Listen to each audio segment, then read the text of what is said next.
Hartlepool were rampant and deservedly went ahead 4 minutes after the restart when Sweeney turned provider.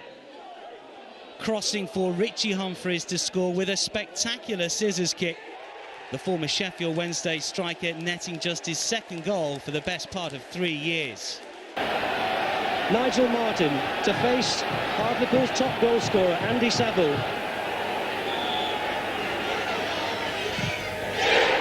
The second division side lead against the team from the Premier League. That was after 49 minutes, and without the suspended Ricardo Fuller, the Premier League side rarely suggested a comeback. Their fans may indeed feel that their focus belongs elsewhere this season, but David Foley's belter was good enough to win tougher cup ties than this one. And with apologies to those Stoke supporters who've had enough fighting talk in this past week. Just before the break, some fancy footwork from Pool's Michael Duckworth gave him the space to shoot. Luke James reacted quickest to poke home the rebound, giving the home side a 2-1 half-time lead. House turned on towards Franks. Can he keep it in play here? Just about does enough. Franks, cross has to be good.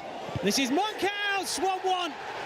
Hartlepool had scored only once in the first half since the middle of September, but bucked that trend by netting just after the half-hour mark.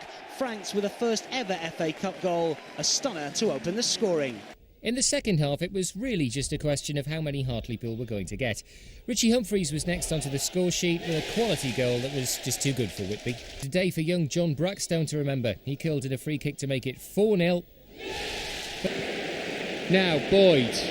Adam Boyd lets fly, and it's found the back of the net! But Hartlepool came through with the only goal of the game. Australian striker Joel Porter's first for the club, and it couldn't have been easier when the chance came.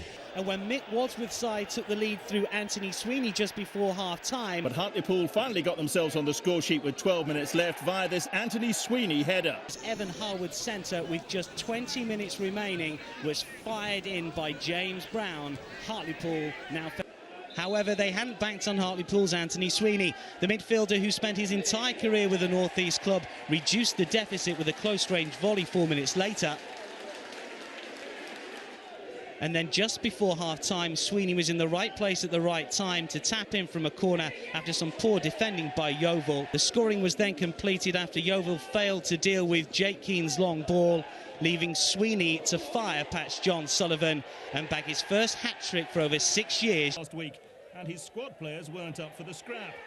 Once Michael Nelson had put them in front, Hartlepool's self-belief blossomed into something approaching arrogance. And here's Avian Williams after this one. Humphreys goes for it. Robson. Brilliant strike from Matty Robson. Boyd. Hartlepool really enjoying their football. That's a nice ball through to Joel Porter. Striker knocks it in at the second attempt. And Westwood. It's Joel Porter looking to get round the back, but Aldershot should have had it covered, but Porter's come up with the ball somehow and finished off there by Westwood again. Anthony Sweeney now.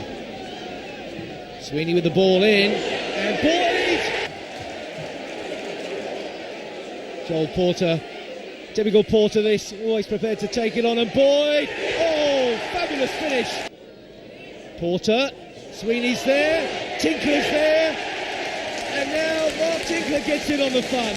Fortunately, they kept their eye on the ball, especially Marco Gabbiadini, who calmed the nerves by heading the opening goal. Marco was the perfect man for this situation. With all his years of experience, he knew how to play against the non-league sides, and he knew how to take his chances. Striker Chris Llewellyn did the job. Hartlepool made progress down the right through Harewood, and Hughes somehow let a cross slip through his fingers, leaving Franks to nod in from barely a yard out. Sean Derry's first opponents as manager of Notts County were Hartlepool, but it wasn't the dream start he was hoping for. Jack Baldwin making it 1-0 to Colin Cooper's men a quarter of an hour in. Notts County then conceded a third. Gary Little's free kick crashed into the upright, and Derry's side just couldn't clear their ranks. The final ricochet handing James the chance on a plate to make it 3-1.